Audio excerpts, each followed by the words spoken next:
ఎప్పటికప్పుడు ఆధునికమైన చికిత్సను పరికరాలతో అందించాలన్న ఒక తపనతో మిగతా అంటే పోటీ కాదు, పోటీ అన్నది ఎక్కడా లేదు. Basavatarakam Indo American cancer hospital and research ఇన్స్టిట్యూట్కి ఎక్కడా పోటీ లేదు. మనమే ఈ యొక్క పర్టికులర్ ఈ సింగిల్ స్పెషాలిటీలో క్యాన్సర్లో మనం.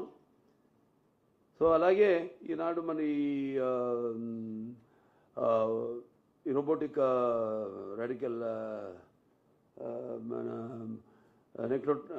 నెక్రోటోమీ అయితేనేమి, లేకపోతే ప్రాస్టెక్టమీ అయితేనేమి, వీటిలాంటి ఇంతకుముందు చేసాం. 600-800 పైగా చేసాం. ఎప్పటికప్పుడు మనం దాన్ని మన 4th జనరేషన్ కూడా ఈరోజు మనం ఆసుపత్రికి తీసుకురావడం జరిగింది. అలాగే ఆసుపత్రికి ఎప్పుడు ఏ అవసరం ఉన్నా మా అమ్మగారి ఆశయం అది, ప్రతి పేదవాడికి కూడా అత్యాధునికమైన ఈ యొక్క చికిత్స, ఆధునికమైన ప్రపంచ పరిణామాలకు తగ్గట్టుగా, ప్రమాణాలకు తగ్గట్టుగా మన వైద్య సేవను అందించాలి, అతి తక్కువ ఖర్చుతో అని ఇలా చేసుకుంటూ పెడుతున్నాం. ఇక చలనచిత్ర పరిశ్రమ విషయానికి వస్తే నేను ఎప్పుడు ముందు ఆలోచిస్తుంటాను ఎప్పుడు.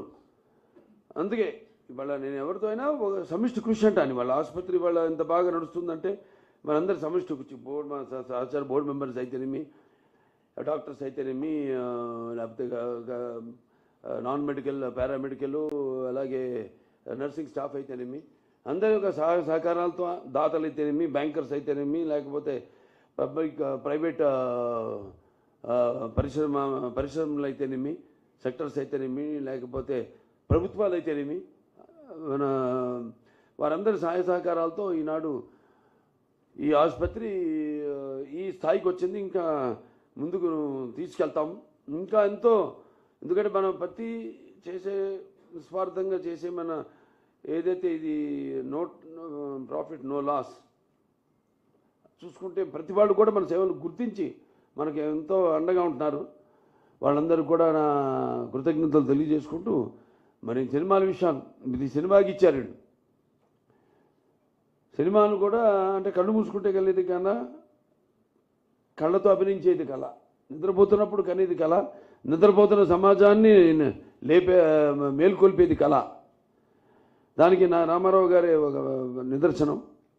ఎందుకంటే అనేది ఎప్పుడు రుణం ఉంచుకునేవారు కాదు. అది రుణశేషమైన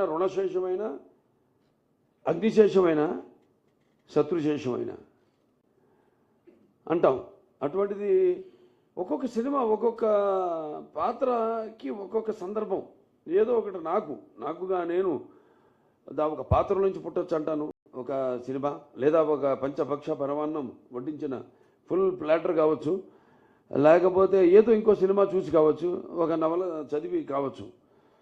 సో అలా ఒక్కొక్క సందర్భం నాకు అన్నీ అలా కలిసి వచ్చింది కాకతాళీయంగా అని చెప్తుంటాను మీతో. ఇప్పుడు ఈ నీటి సమస్య గురించి తీసాం ఈ సినిమా.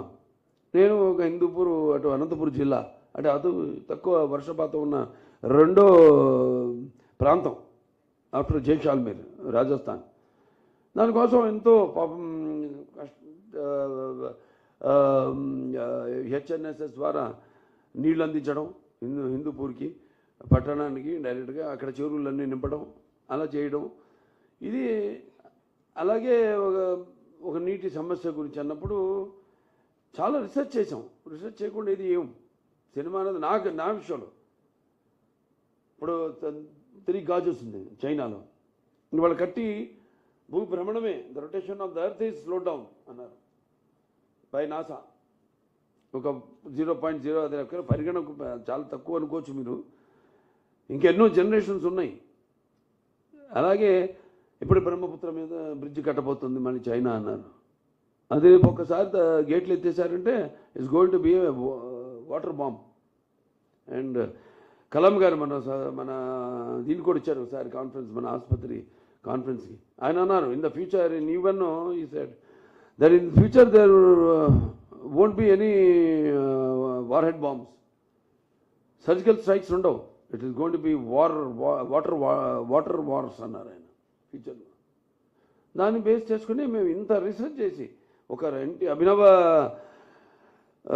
భగీరథుడు ఎన్టీ రామారావు గారి నుంచి, ఒక సార్ ఆర్థర్ కాటన్ ధర నుంచి, ఒక ఎన్టీఆర్ నుంచి, ఒక చంద్రబాబు నాయుడు గారి దగ్గర నుంచి అన్నీ మేము ఆలోచించి ఒక ప్రతి సినిమా, ఏ సినిమా అయినా సరే, సో ఇలా చాలా రీసెర్చ్ చేస్తాం, సర్వే, మార్కెట్ సర్వే చేస్తుంటారు అందరూ. ఒక ప్రోడక్ట్ తీసుకోవాలంటే ఆ ప్రోడక్ట్ కాంపిటీటర్స్ ఎవరు, అసలు మనం ఉండగలుగుతామా, can be survive in this competition అన్నది నేను ఎప్పుడు అందుకే ముందు ఆలోచిస్తాను.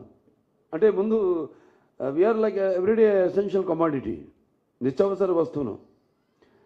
సో దానికి ముందే, వాళ్ళు ఊహించిన దానికి ముందే ఆ ప్రోడక్ట్ని తీసుకొచ్చేసి ఫ్యూచర్ రాబోయే ప్రోడక్ట్ని ఇచ్చేస్తాం ముందే. అది నేను ఫాలో అయ్యేది. దానికి మా నాన్నగారు రామారావు గారే నాకు స్ఫూర్తి. అలాగే ఆసుపత్రి కూడా ప్రతిదీ ఏ విషయంలో అయినా అందరం కూర్చొని ముందే ఆలోచించుకుని ఎలా మనం ప్రజల కోరికలను మనం తీర్చాలి, వాళ్ళ ఏ విధంగా ఆశిస్తున్నారో వాళ్ళు ఆశించిన దానికి ధీటుగా మనం నిలబడాలి అన్నది. సో ఈ యొక్క విషయంలో అందరికీ కేవలం ఇది కలకిచ్చినట్టు కాదు, మొత్తం ఇది మా నాన్నగారు అమ్మగారికి నేను అంకితం చేస్తున్నాను. నా ఫైనల్ వస్తుంది, అది కూడా బాలవాక్కు బ్రహ్మవాక్కు. డెఫినెట్గా తప్పకుండా రామారావు గారికి అతి త్వరలోనే భారతరత్న ఇచ్చి తీరాల్సిందే. Is my demand.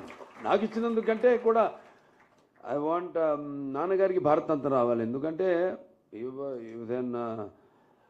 అంటే మన దేశంలోనే ఒక సంస్కరణలు, అంటే పేదవారికి ఒక